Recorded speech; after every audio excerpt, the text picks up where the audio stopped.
улица Маяковского, поворачиваем в сторону аэропорта. Был ресторан, потом магазин. А сейчас здесь празднуют корпоративы железной дороги. В студенческие года я летал в Благовещенск отсюда за 41 рубль. 2 часа и дома. 2 часа и в Благовещенске. В 2000-х годах, по-моему, с левой стороны здания был ресторанчик «Лайнер». Постоянно был битком народу. Весело было, помню.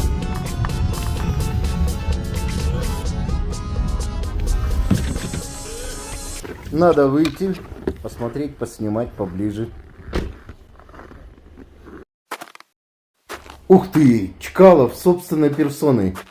Оказался это сотрудник аэропорта. Он стал снимать меня на свой телефон.